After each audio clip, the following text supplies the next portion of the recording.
Welcome everyone to one of our first virtual workshops. We're taking supportivehousing.net workshops. My name is McLean Bearhopt and I'm joined by my colleague, Rebecca Sauer.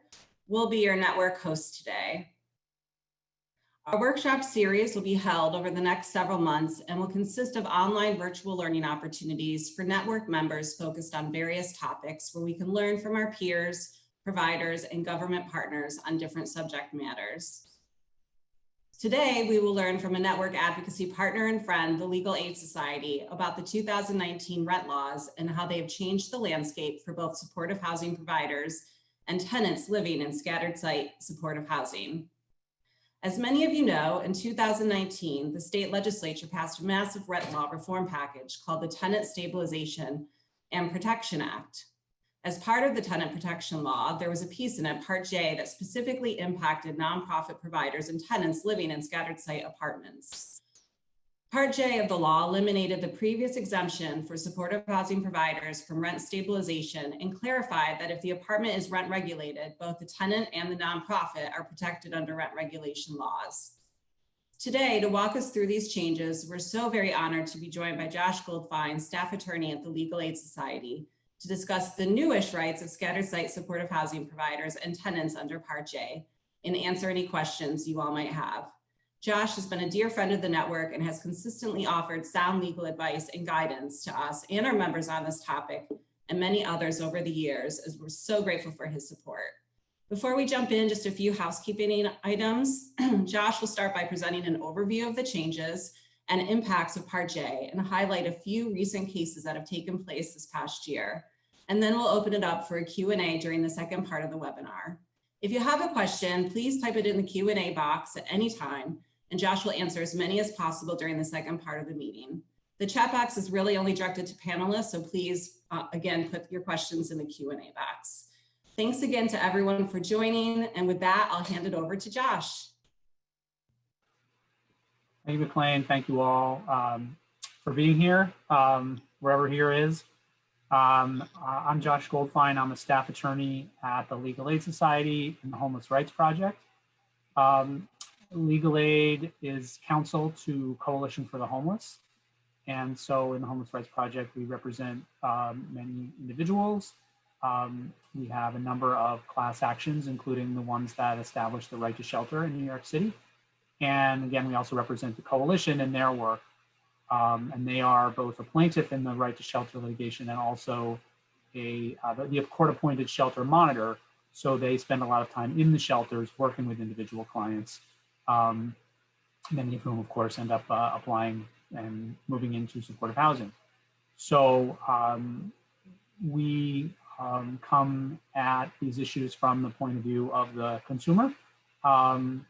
But over the years, we have worked together very effectively, I think, with the network and with many of the providers to improve the landscape for everyone, for our clients, for you, to try to make everything run smoother. And a big part of that, particularly recently, has been in helping everyone understand what their rights are. So what we're going to do, as McLean mentioned, I'm going to give you an overview of some changes in the law. I'm actually going to be following the script of a blog post that I did for Shini's blog last year. And there's a link to that in the chat already, I think. You are welcome to save that, look it up later. I don't have a PowerPoint or a handout or anything like that, but I'm just going to rely on this document, which is already out there. You don't need to open it and read along if you don't want to, but just pointing out that it's there. So normally, when I do these kinds of trainings, we try to make sure that we're providing you with the information that you want. And in my experience, what people really want is to ask about specific situations. And so we try to get a sense of what it is that people are interested in, and also save a lot of time for the Q&A because, again, that's where I think you have the opportunity to direct the program for for what it is that you are interested in. If we could start, I think they set up a poll in this. Normally, I would also ask, I see that we have 109 participants. So I would ask for a show of hands. We can't really do that here. I can't see you at all. But if you could just fill out this poll that tells us what is your role in the organization that you work in, and we'll just quickly get a sense of who we have on the call. And again, that will help me think about how to present the information and also respond to questions. As you take a minute to fill that out, I'm going to click over, and someone has asked that we repost the link in the chat. So I'm going to ask one of the facilitators to do that, because and there it goes. I am somewhat Zoom challenged, and I know that every time I click on something, there's a risk that I will cut myself off or cut you off. So I'm going to try to avoid doing that as much as possible. Okay, there goes our poll, and I know these things tabulate instantaneously. So there we go. We have about a third of you are senior management. We have a couple lawyers and government people on. So I will, but only a few. So I will try not to make this too technical from their point of view. And then we have a lot of staff who are actually doing the work out there every day. So I will look forward to your questions when we get to that part of the agenda. Okay, so starting off, the first question that we asked in the blog post was, what are the changes to the rent stabilization laws that impact scatter site supportive housing? So as McLean mentioned, there was a major piece of legislation that passed last year, what we call the rent laws, the laws that govern rent regulation, rent stabilization, and rent control in New York. Up until last year, every couple of years would expire. And so every time the legislature would pass a renewal of those laws, there would be a huge lobbying battle over how to tweak them. It consumed a lot of resources. It required constant lobbying by both sides. It was exhausting. It was not the best way for tenants to be able to think about the future, because there was this uncertainty that every couple of years the rent laws might go away or might be changed in ways that people wouldn't know in advance what was going to happen. So it was very stressful and very challenging for tenants, but also landlords.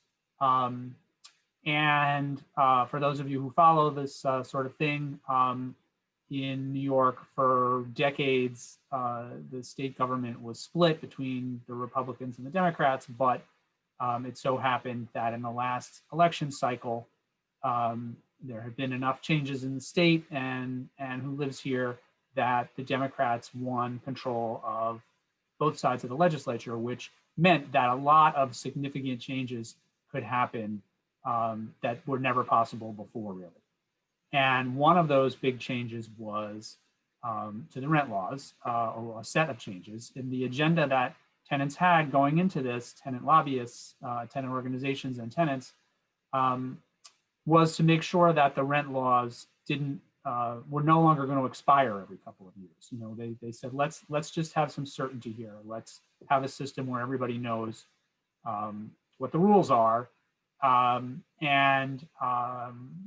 In particular, let's do away with this big problem that we have, which is that under changes that have been made over the years, the system evolved to a world where landlords had an incentive to evict tenants, because if they had a new tenant, that was their opportunity to take the greatest possible increase in the rent. So naturally, if you have a system where landlords are incentivized to evict tenants, you can imagine what will happen. And that was in fact what happened. Those of you who are rent stabilized tenants in New York know or saw around you that landlords were very anxious to find ways to have a vacant apartment. And that was also not good for tenants. And we lost hundreds of thousands of apartments from rent regulation that are no longer rent regulated because of this structure. So the major focus of the push in the rent laws was to eliminate all of those incentives and to so that tenants would feel secure and landlords would no longer benefit from evicting people. If we live in a world where landlords do not have an incentive to try and evict people, then it makes much more sense for the landlord to try to keep their tenant. If the apartment is empty, they're, for whatever period of time, they're not collecting rent. In the old days, landlords would take that trade-off again because they were using that time to avail themselves of opportunities in the law to raise the rent. And the major change, the major principle of the changes that happened was, again, to try to make it so that instead of wanting to evict tenants, landlords wanted to keep their tenants. And so that was essentially what happened. In the end, there were a set of bills that tenants were pushing. Each, rather than have one big bill that had lots of different things in it, they had separate bills to address different problems. And in the end, what happened was the biggest one, which is still looming out there, did not pass, and that was what we call just cause eviction. In a number of states and under rent regulation, you can't evict a tenant without a reason. The presumption is that the lease renews. Now, in rent regulation, that's the way it works anyway. But there was a bill to expand that part of rent regulation to every single tenant in New York, so that the only way that a landlord would be required to offer a renewal lease. And this was the thing that landlords were most afraid of. And that part of the bill did not pass. But the price of giving up that bill was that basically everything else that tenants were asking for was included in the trade-off. And so one of the things that was included there that wasn't a huge focus of the tenant movement, but was a bill that was out there and got included, was what we now call Part J. In the end, the bill that passed was divided into several sections. It was one big bill. It had a section for each one of these little bills that have been floating out there. And the supportive housing question was Part J of the new bill. So that's why we call it Part J. It's Part J of the Housing Stability and Tenant Protection Act of 2019. So what is in Part J and how does it affect supportive housing tenants? Well, let's talk about the supportive housing market. What is out there? There are, of course, standalone purpose-built buildings that are supportive or supported housing, but there's not enough units out there that are purpose-built to provide supportive housing for everyone who needs it or for all of the financing that's available. So we also have a scattered site supportive housing program where the programs go out and rent apartments out in the market and move their clients into those apartments. So this creates interesting landlord-tenant questions in that you have apartments where the tenant, the person actually renting the apartment, is the supportive housing program, and they're moving in the client. And this is different than the usual landlord-tenant relationship where you have a landlord who owns a building and they rent the apartment directly to the occupant of the apartment, the tenant. And so a whole subset of law had arisen around how to manage this situation. In the old days, again, basically the supportive housing provider was the tenant, the owner of the building is the landlord. And then the client, the person who actually lives in the apartment, was called the sub-tenant. They were getting their rights to be there, their lease, directly from the supportive housing provider, and they had no direct relationship with the landlord, the person who owned the building, or the company that owned the building. This raised questions about, well, what happens if, the supportive housing program wants to leave that building? Or what if the tenant leaves, who has the right to replace the tenant? You know, we won't go into historically how those things worked out, but it led to a lot of confusion among the lawyers and certainly among the clients as to what people's rights were. And so the purpose of Part J was to try to straighten this out, particularly for rent regulated apartments, for rent stabilized scatter site apartments. So Part J only applies to the rent stabilized apartments. I mean, it is possible that there would be scatter site apartments in buildings that are not rent regulated. So for those of you who don't live in a rent stabilized apartment, that of course, this is also extremely complicated. How do you determine if a building is rent stabilized? But I'll just say, for shorthand, we say if a building was built before 1972 and it has 5 or more units, it's probably rent stabilized. It's almost certainly rent stabilized, unless it's a housing authority building or a part of another government program. But if it's a private building and it's got 5 or more units in it and it was built before 1972 and it's in New York City, it's almost certainly going to be a rent stabilized building. And these are the kinds of buildings that most of the scatter site supportive housing units are in. So what did Part J do? Part J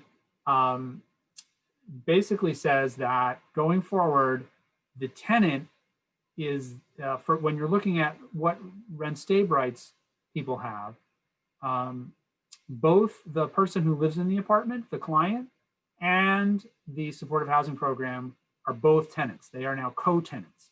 We did away with this idea that the occupant of the apartment is a subtenant of the program. They're now a full tenant, just like the supportive housing program who holds the lease. And that's it's a relatively short section of the law that says this, but of course, this has tons of consequences for how this plays out in the real world. So let's talk about those. So I'm going to move on to the next question in our blog post, which is what rights are now afforded to nonprofit providers and what rights are afforded to tenant occupants. So now we're both tenants, but how does that play out? Who has which rights in this scenario? So the idea again of the, and I'm sorry, I keep looking at my other screen so I can follow along what we wrote in this original blog post. The idea was here to promote stability, both for the supportive housing provider and for the tenant. We wanted to make sure that both the provider who's had this lease and had this unit has the ability to keep the unit and know that they're going to have the unit and it's going to be available to them to use for their clients. We also want the client to know that they have some stability in that placement. So what it means is that, as I said, under rent regulation, tenants can only be evicted for cause. You have to have a reason. Otherwise, when the lease expires, you offer a renewal lease. But, of course, there are lots of reasons why someone could be evicted for cause. If they didn't pay the rent, they can be evicted for cause, or if they create a nuisance or, in other way are creating a problem in the building, you can bring a case to evict the tenant. That's what happens in housing court every day, or at least did before the pandemic. And we could have a whole other training on what's going on in housing court during the pandemic, but we're not going to talk about that today. But when leases expire, then the landlord is required to offer a renewal lease to the not-for-profit supportive housing provider, who is the tenant. And because it doesn't explicitly say this in the statute, but because both the tenant and the supportive housing provider are now tenants, really both their names should be on the lease. Now, a great thing about rent regulation is that the rules are what they are. You can't give up your rights by somebody, tricking you into signing a piece of paper that says something different. That will, a situation like that, the court would almost always say, you can't waive your rights, is what we say. You can't give up your rights without realizing that that's what you did. So if the landlord sends a lease that doesn't have both names on it, it's not the end of the world. It will be better, and it's proper for them to put the client's name on the lease as well. But if they don't, it doesn't mean that the tenant has lost any rights. The tenant's rights come from the law now, not from the lease. So we ask. I know that people get concerned when a lease shows up and their name isn't on it. But we try to reassure them that's not the end of the world. It's not going to affect your rights. But the landlord is obligated to offer that lease every time the lease expires. And what do they? What does that lease look like? Well, in New York City, we have a body called the Rent Guidelines Board, and they're appointed by the mayor. And the Rent Guidelines Board meets over the course of the year, and then every year they vote on how much renewal leases will increase by a fixed percentage. So the last few years, it's been 0 for a 1-year lease. The Rent Guidelines Board determined that tenants should not get a rent increase if they're in a rent stabilized apartment. There have been years in the past where there were obviously significant increases that the Rent Guidelines Board had approved. This mayor has tried to hold those increases down. But every time a rent stabilized lease expires, then the tenant should get a new renewal lease, and then it will give them a choice of a 1-year lease or a 2-year lease with an increase percentage set by the Rent Guidelines Board for how much the rent is going up. So usually it's more for a 2-year lease. So even in these years where it's been 0 for a 1-year lease, there's been some increase in place for a 2-year lease. And that's up to the tenant to decide, do they want to lock themselves in at a particular percentage for a longer time, and then they'll know for sure what their rent is going to be. They're not rolling the dice that the following year it won't increase. So the other thing that landlords have to do is maintain the same level of services in the building. So what does that mean? That means if your building offers laundry, or if your heat is included, or whatever the terms of your lease are, the landlord can't change them in a rent stabilized renewal lease. They can't say, okay, I'm going to charge you the same rent because I'm required to, but I'm going to eliminate all these other things that are part of your lease. Access to backyard space or something, if that exists. Landlords can't, they can't change the rent beyond what the Rent Guidelines Board says, and they can't change what they're offering as part of the lease for as long as you're the tenant. And again, this will apply to the not-for-profit provider as well as the tenant when the lease expires. Okay, our next question in our post is, how do you know if the apartment you're renting is rent stabilized? How do you start the process of identifying if the units, the scatter site units that are in your portfolio as a provider are rent stabilized? So I mentioned sort of the rule of thumb earlier that, when was the building built, how many units are in it, but that we don't have to rely on that. That's just sort of the shorthand we use when we're trying to figure out what's going on in a particular case. You can actually get the answer to this question. And the way that you get it is by contacting the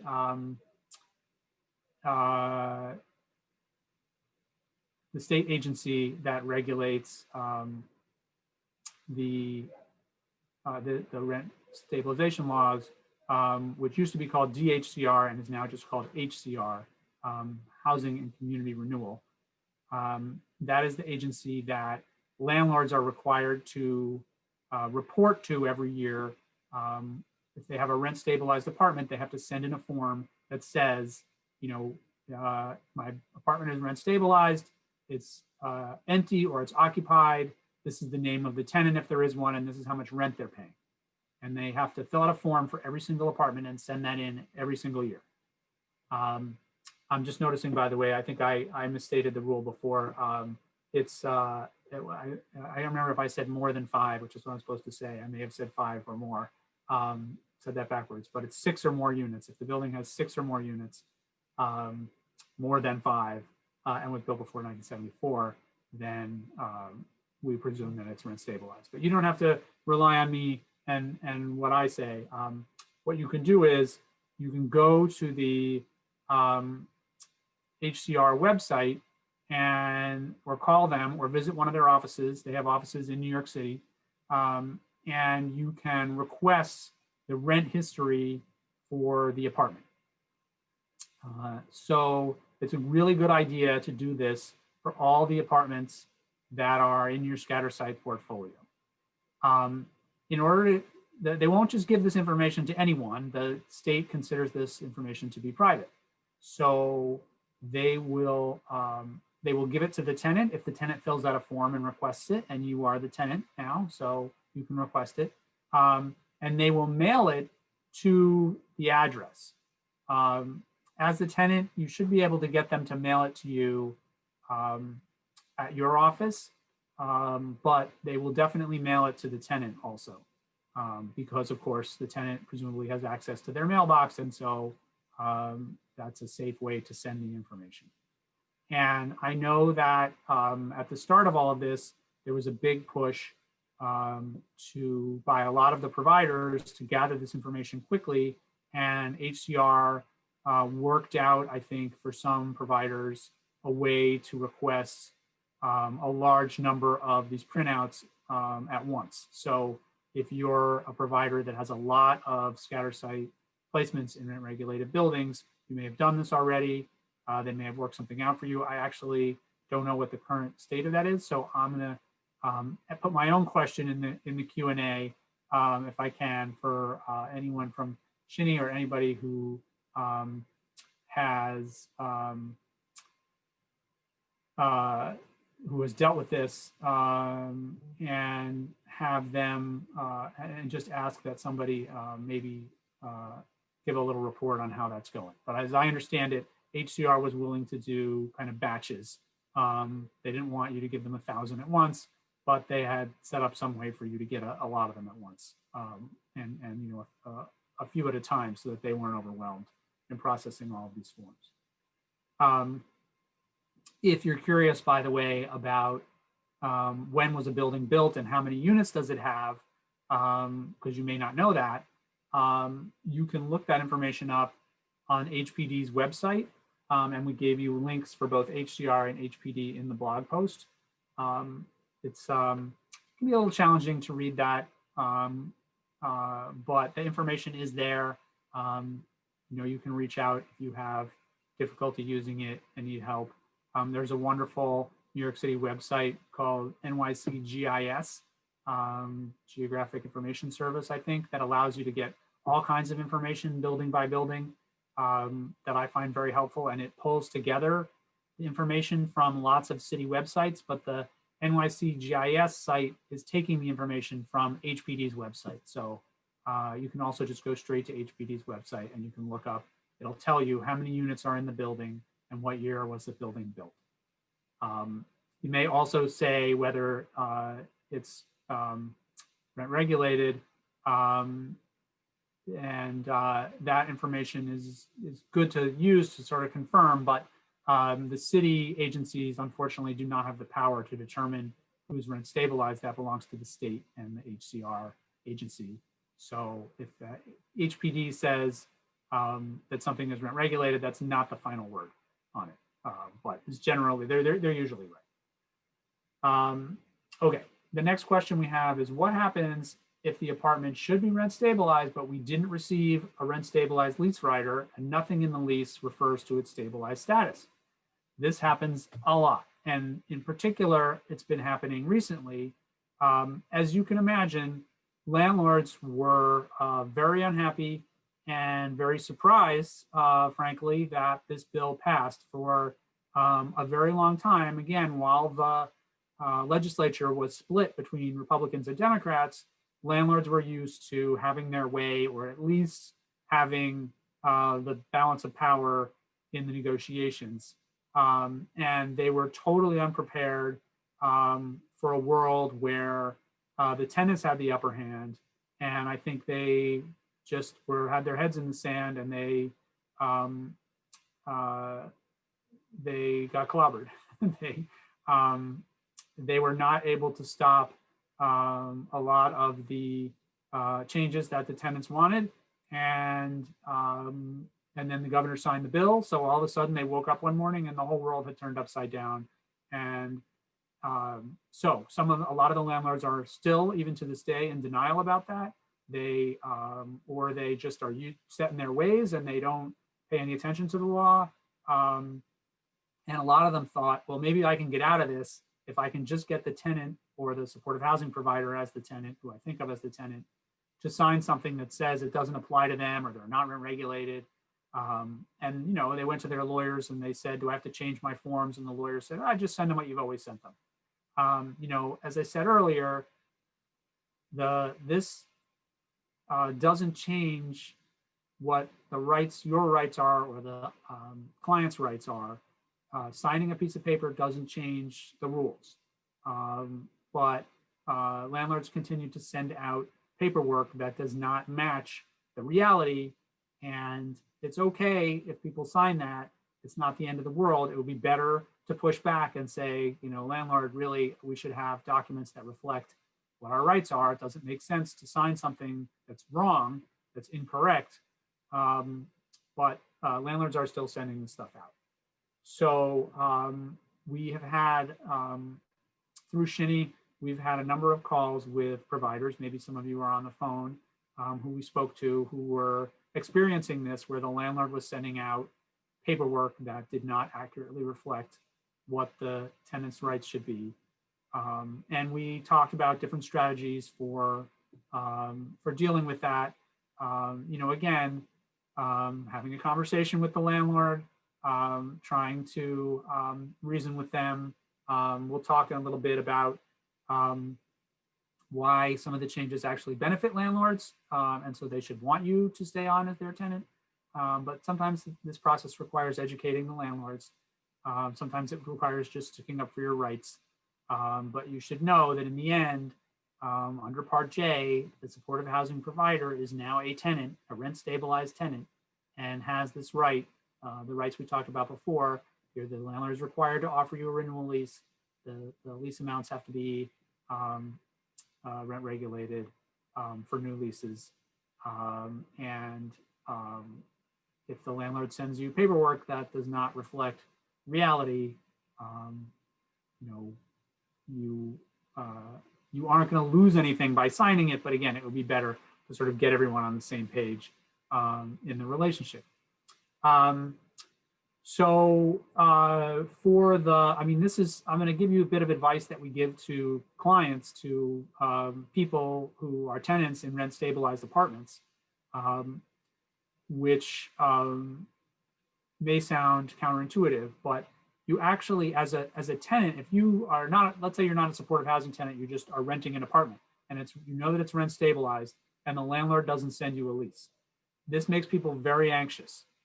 They feel like they're not secure in their apartment without that lease, and if they're rent stabilized, then probably they're paying a rent that's below market, and so that's a huge part of their life. It's how they're able to afford living in New York City, and they're terrified of the prospect of losing that apartment. So when they don't get their renewal lease, they're very anxious. What we tell tenants is it's actually to your benefit if the landlord fails to send you that renewal lease in important ways. First of all, your relationship with the landlord is determined by the law. It's not determined by the lease. So again, if you don't have the lease, it's okay. You're still a rent stabilized tenant, and the landlord is required to maintain the services and can't raise the rent except in accordance with the rules. Well, one of the rules is that in order to raise the rent, the landlord has to send a renewal lease that spells out the rent increase.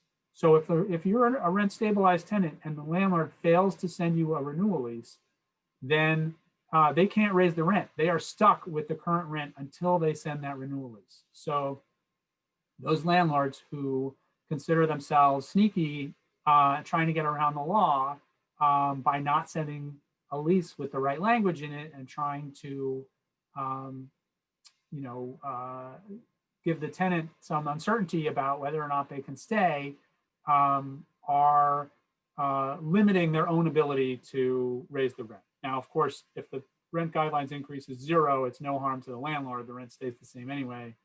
But, you know, the tenant might have chosen a 2-year renewal. Or we might be in a year where there is an increase in the in 1-year leases. So the landlord would only benefit by sending that renewal lease, in that they would get be able to collect a higher rent. So as long as they don't send that, they can't raise the rent.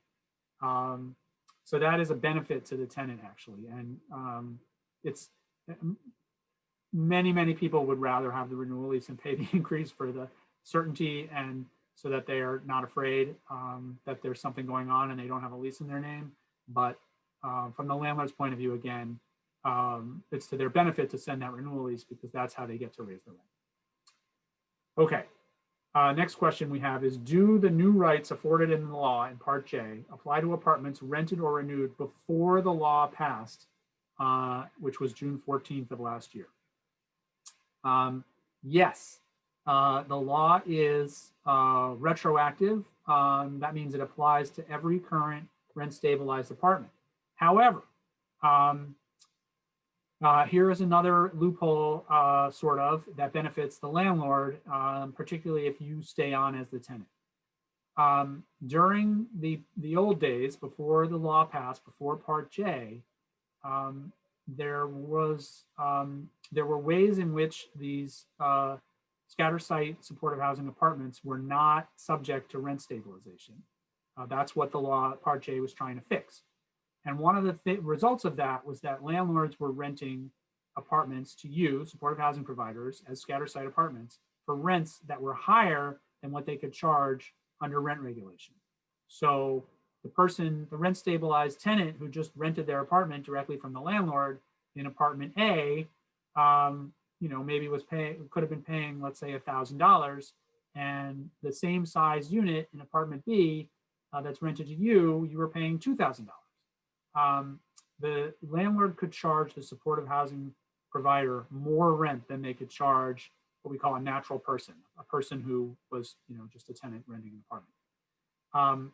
So now we have included, all of a sudden, all these apartments we now acknowledge are now all covered by rent regulation, and you're the tenant and you have all the rights of a rent regulated tenant. A rent regulated tenant who's being overcharged can go back to HCR and say, I think I've been overcharged by this landlord, and the landlord can, the state can order the landlord to pay back that money. And in fact, they have what we call treble damages. The presumption is that the landlord has to pay the tenant back 3 times what they overcharged them. That's to create an incentive for landlords not to overcharge people, because they don't just have to pay back, you know, what they illegally charge, they have to pay back 3 times that amount. And that's supposed to deter landlords from overcharging people. So now we have a scenario where you're a rent stabilized tenant as a supportive housing provider, but you're paying a rent that's higher than what would be legal for if that apartment had been occupied by somebody who was renting directly from the landlord all this time. So what are we going to do with this scenario? Are we going to reset all the rents and say, ha ha, landlords, you've been overcharging the supportive housing providers all this time, and now you have to lower their rents, or even worse, pay them back what you collected above the rent regulated rent for all these years? No. I think nobody, the bill would not have passed if that's what it had required. What it does is it says if there's a current tenant, and so if you, the supportive housing provider, you know, have a rent stabilized apartment in your portfolio, whatever the rent is now, that's the rent regulated rent for as long as you hang on to that apartment. Now, it may come to pass later that you give up that apartment and it goes back into the market and someone else comes in and rents it as a rent stabilized tenant. And then that will raise a very different question about what's the legal rent for that apartment, but that's not your problem. You, for better or worse, will keep paying the rent that you had bargained for for all these years for that apartment, that stays the rent, doesn't go down. This is, maybe it's a benefit to you in that now you're rent regulated and they know that the rent is only going to increase by certain amounts, but it's a benefit to the landlord that they don't lose the rent that they've been counting on for all these years for this unit. However, again, as I just said, if you stop using that unit, if you're no longer renting that unit and the next person to come in, just a private individual, a natural person who rents this apartment, then the rent is going to come down. So because it's going to come down, it's going to only, we're going to look back to when was the last time that there was an actual person renting this apartment as opposed to a supportive housing provider. And we're going to calculate the rent based on what the rent used to be before you rented it in your exempt pre-Part J status. Sorry if this is confusing, but the bottom line here is that it is the landlord is going to benefit financially from keeping you in the apartment that you have been renting as a supportive housing provider. They're getting a higher rent from you than they would from the next person. The next person's getting a lower rent, probably.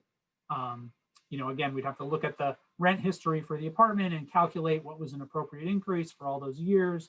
But chances are, and certainly in every apartment that we've looked at so far, the rent that the supportive housing provider is paying is higher than what the next tenant will pay. So the landlord should want to keep you. They should want you to continue on renting this apartment so they can keep charging you this higher rent for as long as that lease continues. And they may not get that. And you may have to educate this landlord about what the benefits to them are of you staying. If they're trying to play hardball and get rid of you because they don't like this or they're frustrated or they don't understand what the law means, you should be educating them that they are much better off keeping you as a tenant and collecting that higher rent because the rent's only going down when you leave that unit.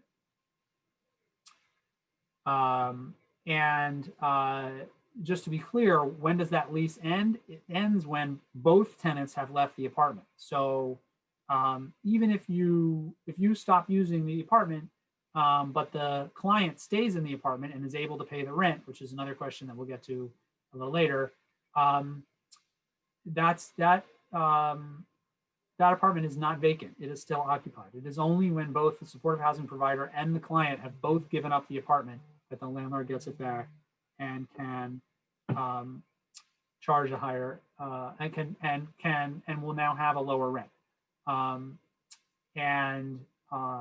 Again, landlords for so long have been accustomed to thinking that it's to their benefit to evict people so they can raise rent that it's just hard for them to kind of adjust their DNA to a world where it's actually to their benefit to keep the tenant rather than evicting the tenant. Okay, next question. What rights do you have if you don't have a current lease, but you've been renting month to month? Well, this is a landlord-tenant concept that I hope people are familiar with, but basically in New York and in many other states, if you have a lease and your lease ends, you are now considered what's called a month-to-month tenant. And that means every month, in theory, the landlord could offer you a renewal lease or end your lease, except if you're rent regulated. If you're rent regulated, they have to offer you a renewal lease.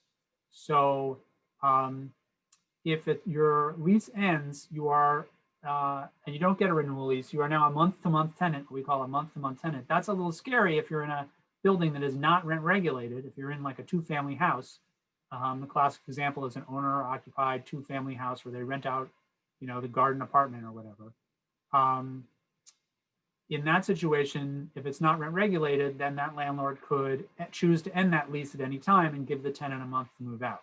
But if it's rent regulated, they have to offer you a renewal lease.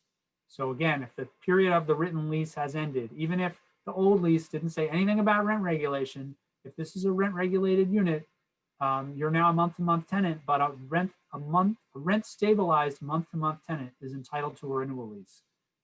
So that landlord has to give you a renewal lease, and the rent will stay the same until the landlord does offer that renewal lease. If a nonprofit is trying to rent a new apartment, can the landlord refuse because it's a program? Under what conditions can the landlord refuse to rent to the supportive housing provider? It's illegal for landlords to discriminate on the basis of what we call source of income. So a landlord can't say, the landlord can say this is the rent for the apartment, and they can interview the tenants. And there are legal reasons why landlords can reject a tenant, but there are also reasons why it would be illegal for a landlord to reject a tenant. For instance, on the basis of their race, or their religion, or their marital status. These are all reasons in New York why it's illegal for a landlord to reject a tenant. If the landlord is so dumb as to put that in writing or say those words, they are liable for that. Well, one more reason why it is illegal to reject a tenant is the basis of their source of income. So if a landlord were to say, this is the rent and I understand that you can pay it, but I don't like the source of money that you're using to pay that rent, whether it's Section 8 or a housing subsidy, a city housing subsidy like city FEPS, or if it's because you're a supportive housing provider, that's not legal. And unfortunately, these laws are very difficult to enforce, and there's not a lot of agencies, resources out there enforcing them. You could bring a private case yourself. You could reach out to the agencies that do this, and we provided some links in the blog post. Both the city's Human Rights Commission and also the Department of Social Services has a group of staff that work on enforcing the source of income discrimination laws to try to get landlords to accept whether it's housing subsidies or supportive housing providers as tenants. Those can be resources to you if that's something you're experiencing. And we're always anxious to hear about scenarios like that. So feel free to let us know if that's something you're dealing with. Just a couple more questions, and then we have in the blog post, and then we'll take your questions. Does the change in the rent law incentivize landlords to continue to rent to nonprofits? Yes, this is, I think, what we were saying before. The law provides that the not-for-profits lease remains the base rent. So the current rent that you're paying the landlord stays the rent unless you leave, and if you leave, the rent decreases, as we said before. So again, we want, a big tool that you have is to remind the landlord that they're going to get a higher rent from you than from the next tenant. Preferential rents. This was a huge issue that the statute, the bigger law, was meant to address.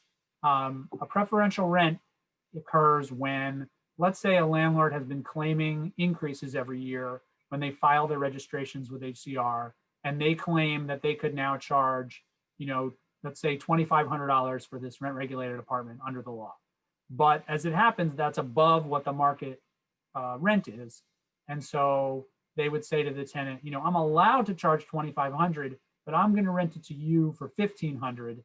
And I'm going to write on your lease that it's a preferential rent. And what that means is the landlord at the end of the lease would have the right to raise the rent to what they now claim as the higher rent if the market changes. And in the last few years, as rents have increased dramatically, this was a big problem where tenants were losing their apartments because landlords were claiming that they were legally entitled to charge more. So they would offer the tenant a renewal lease as they were required under the law, but they would offer it at a much higher rent than the tenant had been paying for the length of time that they've been there. So the law changed now so that if a landlord had previously offered a preferential rent, that rent became the stabilized rent for that tenant. So if the landlord claimed that they had the ability to charge more, any increase had to be taken on the preferential rent. So it protects the tenant from that scenario of the landlord suddenly claiming that they have the ability to charge much more in rent and forcing people out that way, while still complying with their obligation to offer renewals. And the last question was just that we have in our blog post is what else do we need to know and about the law? And the answer that we gave was, again, just that the purpose of the law was to change the dynamic here, to try to make, give the incentive to the landlord to keep the tenant rather than the incentive to evict the tenant. And that should promote stability for tenants. It should frankly make landlords' lives easier because they're not constantly scheming about how am I going to get rid of this tenant. They're focused on just running their building and collecting their rent, and they know what the rents are going to be. It eliminates from the market speculation. We saw, for instance, in the example of Stuyvesant Town in Peter Cooper Village, the largest private apartment complex, maybe in the country, but certainly in New York City. Those buildings were sold by the previous owner for a record price, an absolutely astronomical price, billions of dollars. And the landlord's whole reason for spending all that money was their theory that they could evict half the tenants and jack up the rents in those buildings. And the whole business model there was evicting tenants, basically. That's how they valued the building. So now that that's not an option, people will, as they value a building, as they decide how much is this building worth, how much should I pay for it, they're not factoring in mass evictions as part of their business model. So that should promote stability for everyone. That's the purpose of the law, and that's why these changes were made to include supportive housing programs, again, who also were facing the scenario of landlords maybe wanting to get rid of them, but now, which the way the law is written, the incentive for the landlord should be to try to keep you. So that's a quick tour through, maybe not so quick tour through our blog post. I see that there are some questions and comments, and I'm gonna just mute myself for a minute and allow my Opportunity friends to sort through the questions. Okay, thank you, Josh. That was a great presentation. We have a lot of questions that have come in, so I'm trying to bucket them into different categories, but let's just start with some basic questions about tenancy. Can you just clarify the difference between subtenants and co-tenants? You're still muted.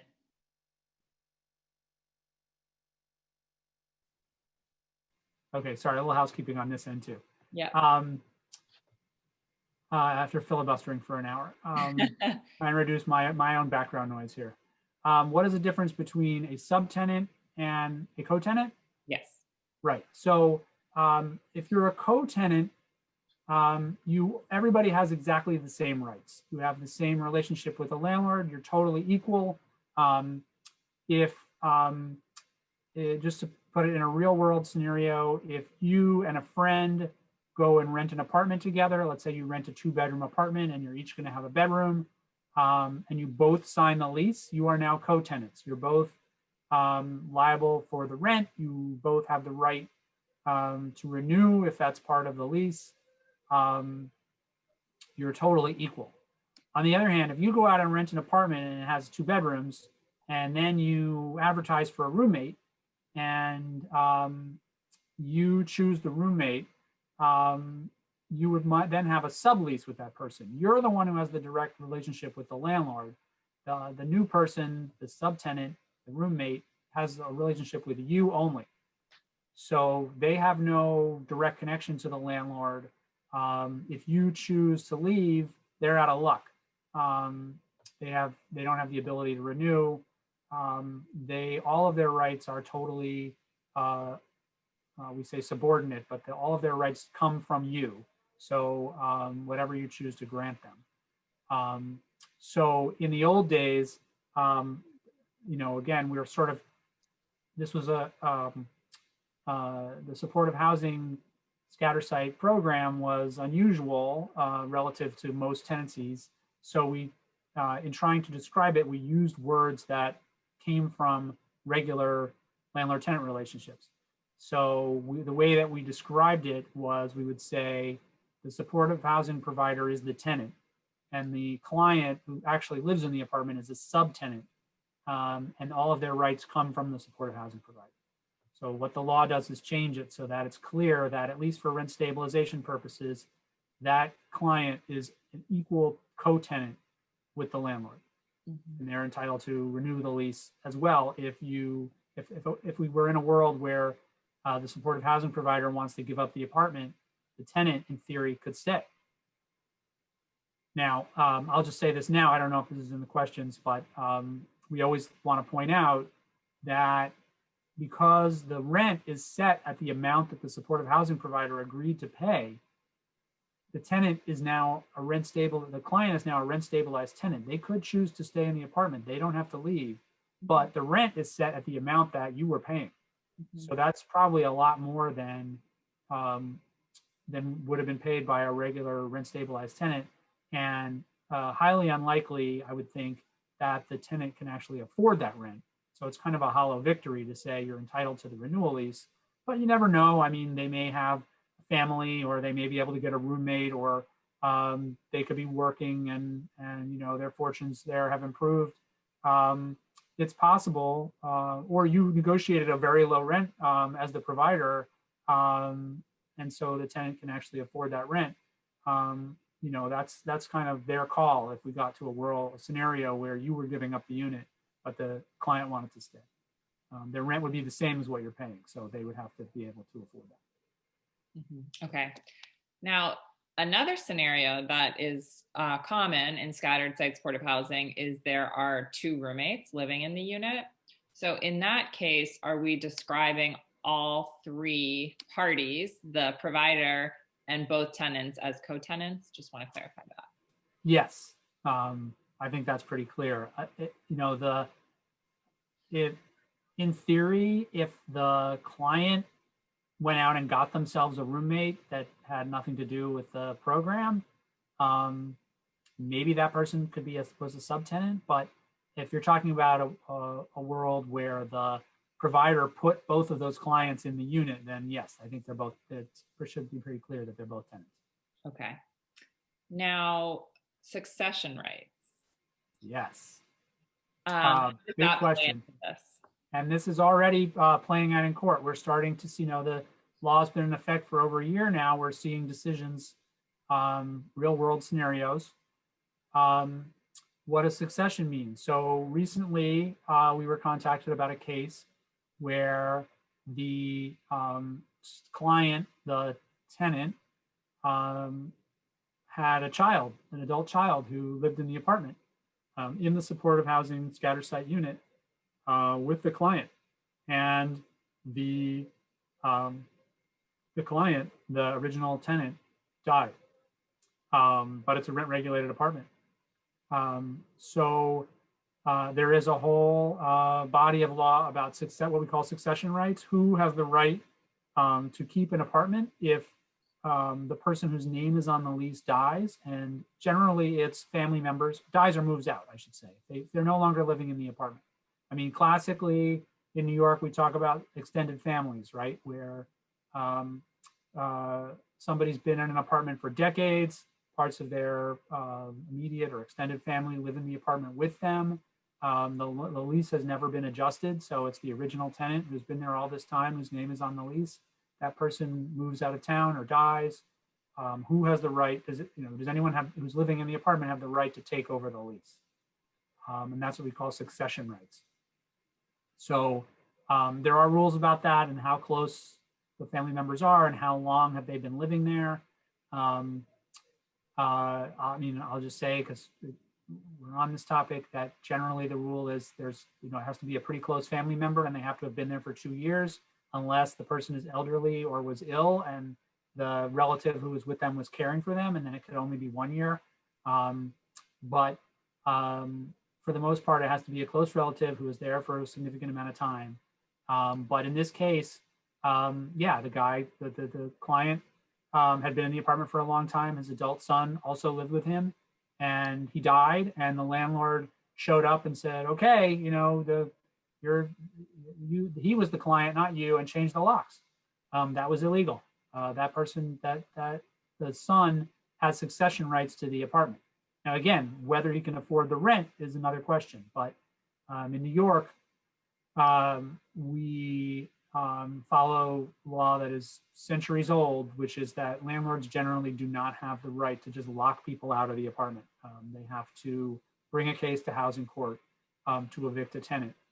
And if a person is what we call a licensee or a squatter, like if they just like sneak into the apartment, then that's different. But if a person is, looks like a tenant, has been in the apartment a long time, you got to go to court. And in this case, they're going to have to sue. They're going to have to bring a case against the son, and they're going to have to prove that he doesn't meet the criteria to inherit the apartment. Now, of course, again, he's going to have to pay the rent. But assuming he can do that, he has the right to succeed to the apartment. Is there a, I'm not thinking of a scenario where the supportive housing provider has a succession issue for itself, right? That's not, we're not. I don't think so. I think the question is about the, program participant tenant. In that scenario you described though, so if the son is not a member of the supportive housing program, does the provider have any kind of like liability there, or can they just exit? No, I think this is exactly what the law was designed to cover. Is the scenario is, you're no longer serving anyone in that household. I mean, I guess, are there families where where providers are serving multiple generations in the household? Yes, we do have family scattered site programs. And that program would continue to serve, like in this example, a child who is now grown to be an adult, and if they would still be a client of the agency, and you want to stay there, then yeah, you have the right to stay there too. But if you're not providing any services to this adult child who grew up in that household, the focus of the services was the parent who's now deceased, and so you no longer have a direct relationship with this family, and you want to say, okay, goodbye. You have no obligation to continue your relationship with that unit. On the other hand, it does mean you're going to lose that unit from your portfolio. Right. But the purpose of all of this is to say that adult child who grew up in this rent stabilized apartment, that's his home. He shouldn't lose his rent stabilized rights because of the way that the family came to live there. We're making a decision that going forward, he also has rights to succeed to that apartment. Again, if he can afford it. He may take a look at the rent and say, he may win his lockout and get to stay. And now they're bringing what we call a holdover case. And they're saying, he doesn't have the right to be there, but if he does, here's the rent. And he may say, you know what, I can't afford this rent. I need a couple months. I'm going to move out. And you as the provider may then have the opportunity to hold on to that unit and put a new tenant in there. And your rent should stay, you're a co-tenant. So your tenancy continues, and any increase that the landlord might want to take from the current rent will be at the rate of whatever the rent guidelines board order is for that year. Okay, thank you for clarifying that. So we have a few questions about rent setting also, and this was covered, but I think I just want to make sure everyone really has it solid. So as a housing provider, we paid a higher rent to lease the unit. That rent then becomes the lease rent, and all increases have to be increased according to rent guidelines. Is that correct? Yes, correct. So this year would have been a 0% for 1 year, and I think 1%, 2% for 2 years. I should look that up.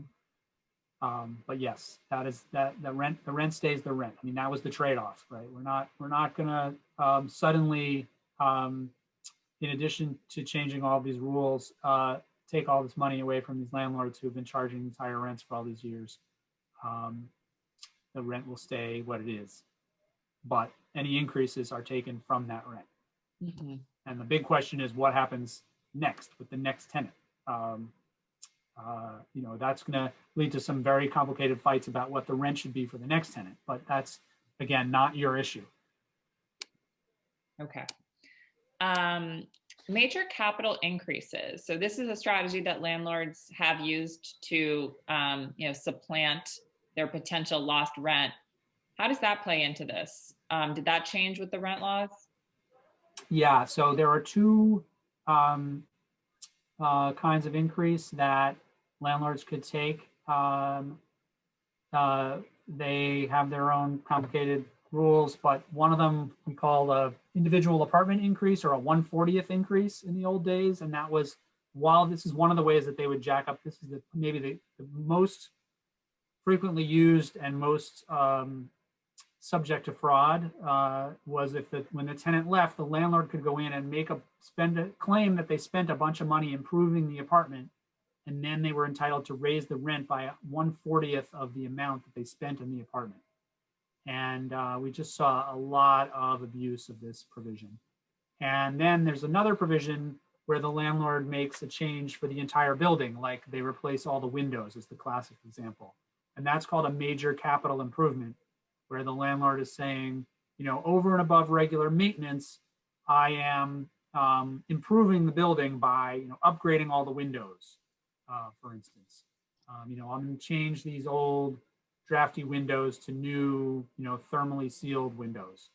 And they could take an increase for that too. So I won't get into all the details of it, but basically the formulas were changed for those kinds of increases so that they still exist, but they are significantly reduced the ability of the landlord to raise the rent in a huge way. They can still take an increase, but not nearly as much as they did before.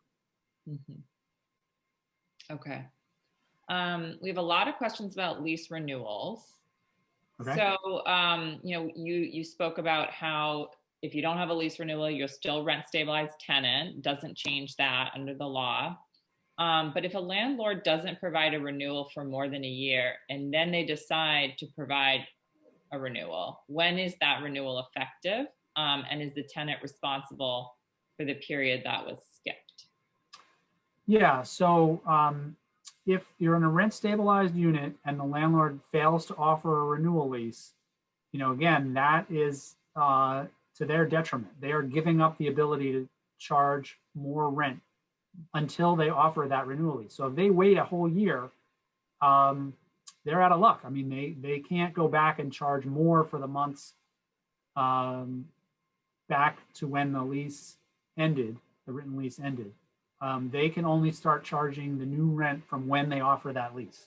So if they wait a year or 2 or 4, the rent is not increasing for that whole time. And when they finally get around to offering a renewal lease, the amount that they can increase it will be set by the Rent Guidelines Board order for that year.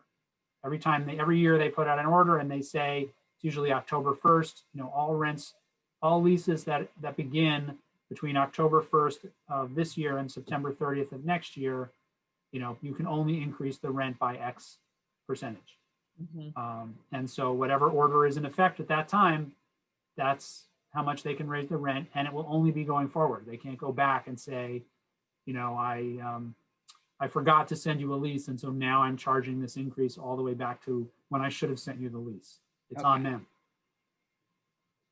Good. So the tenant has the upper hand in that situation. If you want to call it that. The tenant certainly doesn't have any detriment. I mean, their rent stays the same. Okay. So here's an interesting question. So co-tenants, right? The client and the provider. What if the client has already signed a 1-year lease, but the provider wants to sign it as a 2-year, or vice versa? Is one of those decisions binding over the other? That is an excellent question. And I don't know the answer to that. I have to think about that. That has not come up. Okay. The client resident participant is not paying the rent directly to the landlord. So I would think the only way that would come up is if that person knew that they were going to want to stay when you, the supportive housing provider, were planning to leave the unit. Otherwise, I don't see why it would come up. In theory, the lease is mostly invisible to them. We've been pushing for them to get a copy of it, but I don't know. Are landlords sending a copy of the lease to the participant? It could get sent to the apartment. Yeah. which case then they would see it and maybe think, oh, I should sign it. Yeah. I haven't seen that happen yet, but that's an interesting question. Okay. We'll have to take that back and think about it. Okay. Good one. Good one. So have a question here that's kind of involved. It seems interesting. It's about the Golub notice period. Could you actually just describe what that is? Oh, and then boy. frame the question a little better? Okay. Give me a minute here because I want to get this right. It has been a long time since I had to deal with this. So there are two kinds of cases that you bring in as a landlord in housing court.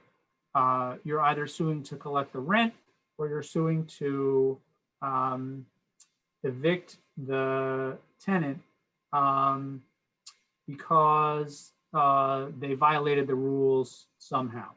And it could be that they're violating the rules by, creating a nuisance, or they refuse to renew, or you're saying that they don't live there.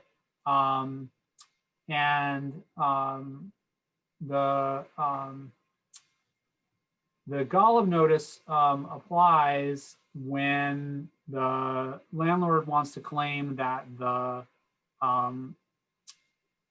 rent stabilization is supposed to benefit the person who lives in the apartment. I mean, we've all, heard these urban legends where somebody hangs onto their rent stabilized apartment, they move out of it, but they keep the lease in their name and they move in a subtenant and they don't live there and they live somewhere else. And maybe they even charge more to their subtenant than they're paying the landlord. That is not allowed. And also you can't keep the apartment and live somewhere else. We see a lot of cases that are fought where the landlord says, actually the tenant doesn't live in this apartment. They live, it's not that someone else moved in, but the tenant lives in another state, or they moved in with their partner. They're just keeping their stuff there. Rent stabilization is supposed to protect the tenant who actually lives there. And it's supposed to enable people to stay. So the landlord can serve a notice, which is called a Golub notice, that says that the tenant, they believe that the tenant doesn't actually live in the apartment anymore. And so that's why they're not sending a renewal lease, because that person is no longer the tenant. There is no, I can't see a scenario where that would apply to you anymore. You're the provider. Is what? Here, let me pose the question to you. Okay, go ahead. With these programs, we obviously have times where the client is moving on, and then the apartment is vacant for a period of time while they're doing intake on a new client to move in. So the question is there potential exposure for the scattered site provider during that interim period of time where the landlord could say the provider doesn't live there? I don't think we've seen this yet either. I can imagine it happening, a creative, aggressive landlord lawyer. If someone has seen this, we'd love to hear about it. I would think that any reasonable court would say, you're still using the unit, you intend to put a client in there. Of course, it takes time, just like it takes time for a landlord to find a new tenant. There's it's no secret that there is a tremendous shortage of supportive housing units, that there's a massive backlog of people who are eligible for them and trying to get into them. So it's not like you're going to have a problem filling the unit. Maybe there's repairs that are needed and you're having a dispute with the landlord about that. But I would think a judge would really, unless you just sort of didn't even try and left the unit to sit empty for an extended period of time, I would think if you are able to show that in the normal course of your business, you're trying to fill this unit and you expect to very soon, you're not going to have this problem. Mm-hmm. But again, we would be interested in hearing about situations where landlords are trying to serve these notices and claim that it's not that no one is actually going to live in the apartment anymore. Mm-hmm. And is the primary residence requirement, that still stands, right? I just want to be clear about that. Yeah, yeah. I mean, again, I don't think it would apply to you because you're using the unit for what it's for. It doesn't make sense to say you're, you know, it's not the primary residence. That's your program. That's why you have it. Mhm. But in theory, if you were continuing to serve the client and the client had fully moved out and was living with another person or somewhere else, and the landlord was able to prove that, I suppose they could try to not renew as to that person. But again, you're co-tenants, so Mhm. you're still going to have the right to stay there. They're not. It's not going to do any good for them. Mhm. It'll be a waste of their resources to try to pursue that legally because they're not gaining anything. So a couple questions too about just like working with landlords in this new framework. So a provider asked, if we were offered a unit by a landlord or broker, at what amount should we rent it? This is, new units you're adding to your portfolio. Should it be at the last rent stabilized amount when vacated, plus the RGB renewal increase? Or because we were not able to know the legal rent amount until we actually have a lease and make the request to HCR, do we negotiate a fair rent with the landlord ourselves? So going forward, yeah, you should be paying rent-regulated rents. If the landlord, I mean, one of the ways that the tenant is protected and can't sign away their rights is if the landlord overcharges you, you don't give that up by signing the lease. I mean, we always tell people when they have if we see that they want to rent a rent-regulated apartment and the landlord is willing to rent it to them and they're claiming a higher rent than seems legal, we say by all means sign that lease. Get into the apartment and then immediately file an overcharge complaint. It's the presumption in the law is that the landlord has to pay you treble damages, 3 times what you overpaid back, unless the landlord can show that, the burden is on the landlord to show that they just made an honest mistake, that they weren't trying to rip you off. So it's really at their peril if they were going to try to overcharge you. I think they know that. But yes, I mean, I think you shouldn't worry so much if you can afford the rent. Then you shouldn't worry so much if they're trying to overcharge you because the rent is the rent as determined by the law. You can't waive your right to that. On the other hand, it's always easy. You don't want to have those fights. This is an ongoing relationship. Maybe they have some crazy creative legal argument that they're going to try to make and they're going to force you to litigate it. And it's going to cost you a lot of money in legal fees to fight it out. With tenants that we're representing, they're not paying legal fees. So we're happy to have those fights and get the benefit for the tenant. You're paying lawyers. Seems like it'll be better off for everyone to enter into a relationship where everyone agrees what the rent should be going forward. But if you're in that scenario where, you really need that unit and you think the landlord is overcharging it, but you still can actually afford it, I would say if you want to be aggressive about it, I would say sign the lease, move in, and then challenge the rent. Mm-hmm. Okay. We think it's fun, but I can imagine. That's a special lawyer's opinion, I think. Let me see. Just wanted to go back to a couple of my earlier questions. And so, in these programs, the tenant is paying a percentage of their income. That's determined by the program. So for example, you're an OMH scattered site tenant. This question was, am I to understand that a tenant in OMH scattered site housing, their rent can't increase even if their income has increased? No. So, a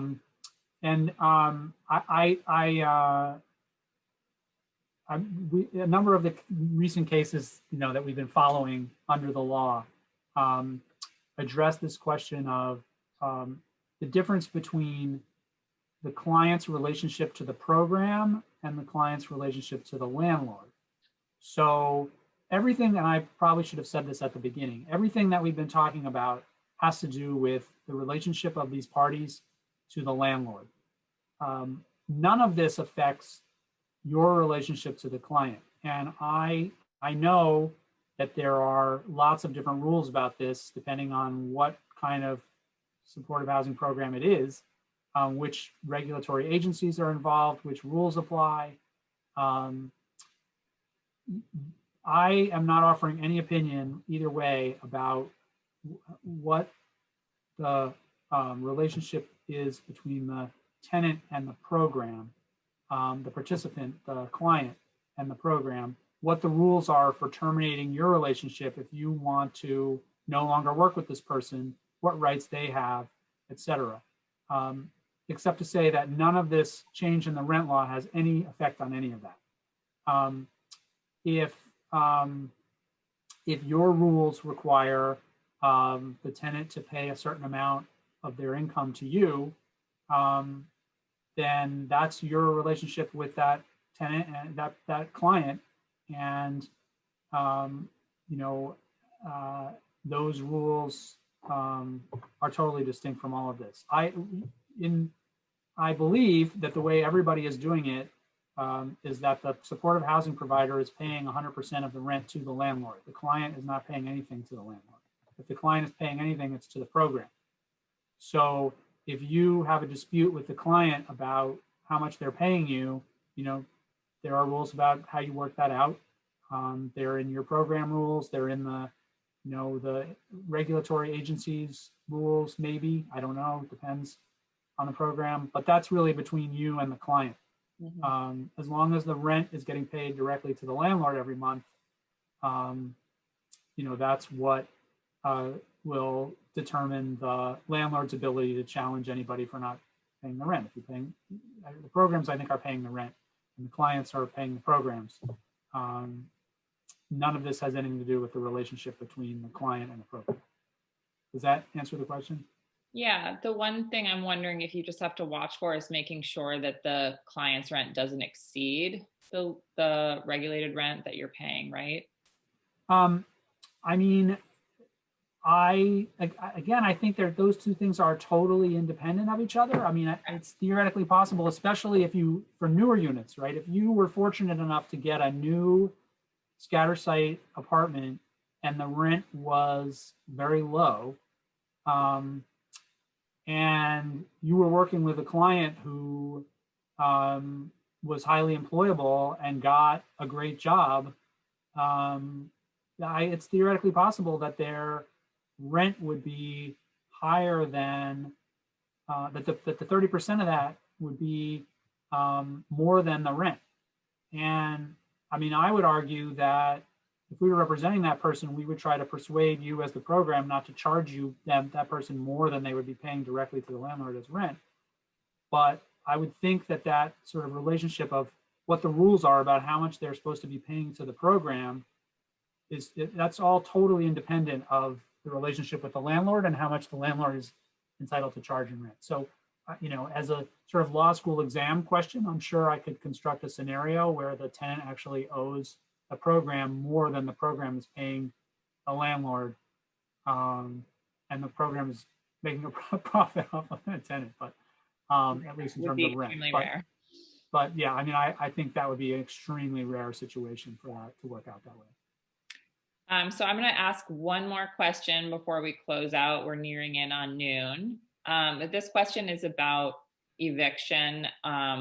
So, in a scenario where, and maybe I'd rather say holdover, right? In a scenario where the tenant program participant is not, is a nuisance or is creating issues, then how does that work in terms of, does the provider, can they start a non-payment or a holdover case against the tenant? Now they're co-tenants. So. Yeah, we at Legal Aid don't represent tenants against tenants. So, but we do tell people, if you have a dispute with your roommate, you may have to go to housing court and bring a holdover case against your tenant. If you are co-tenants, if you're both on the lease, it's complicated. So if you have a scenario where the client participant is creating a nuisance in the apartment, then yes, this could get complicated. I mean, there's two totally separate sets of rules again, and this is, if anything, is maybe makes things more confusing, but you have the rules for your program that determine how you can no longer, sever your relationship with the client. What's the procedure for kicking the person out of your program? Mm-hmm. If you've done that, then you no longer have an obligation to pay rent for them. On the other hand, if you want to keep that unit, you don't want to stop paying the rent. What you want is for the person to get out. So yeah, I mean, there have been a number of, this has come up in a couple of cases already too, where, what happens when the person is no longer part of the program. There was one case recently where the client was accused of having drugs and weapons in the apartment. And there's a statute that allows landlords to relatively quickly evict people in that situation. And that's what happened here. And the court said, that the fact that all these other rules changed, these rules stay the same. They're same for everybody, and we can evict this person for this reason. Mm-hmm. If it's just that the person, is creating a nuisance in another way, it's not criminal, then I think you're going to have to terminate the person from the program. I mean, again, I don't know. That's not offering any opinion about sort of the rights of people with regard to their program, but if you'd probably have to terminate a person from the program and then separately move to evict them now as a holdover tenant for creating a nuisance. I will just say that in the past, we have looked at a lot of cases where, the reason that the person is creating a nuisance may be directly related to the reason that they were eligible for supportive housing, right? I mean, if they were eligible for supportive housing because they have they're living with a mental illness, then that may affect their behavior. And so you may also be legally obligated to, work with that person. Like that's the person who's supposed to be served by the program. So in a lot of instances, depending on the facts, of course, maybe it doesn't make sense to say, well, this person can't follow rules, so we're kicking them out of our program, which is designed to help people who can't follow rules. Depending on what's going on there, maybe you have an obligation to work with that client. Maybe they're entitled to some kind of reasonable accommodation. Maybe the rules of the program are supposed to protect them in terms of your obligation to work with them, depending on what's going on. But of course, every case is different. I can imagine scenarios where the nuisance that the person's creating has absolutely nothing to do with their mental illness. And then you don't want them in your program anymore, and you also don't want them in your apartment anymore. Mm-hmm. But I think that's two separate processes that you would probably have to go through. Okay, well, ending on a nuanced note, and we have a lot of other questions that we weren't able to get to. So the network team is going to kind of comb through those after this webinar and see what the best way to get some of this information out to all the providers. But I really want to thank you, Josh. Thank you for walking us through this really important new change in the law. And thanks to all the providers who've joined us today. And hopefully we'll be seeing you all soon on another Zoom call. Thank you all. And I'll just put in a word to ask, since it's your Zoom, if you can preserve all of those questions and chat comments and whatever, I'm happy to look at them all. And great. Thank you. We'll come up with something. All right. Thanks, everybody. Wish I could see you, but it was nice to be with you.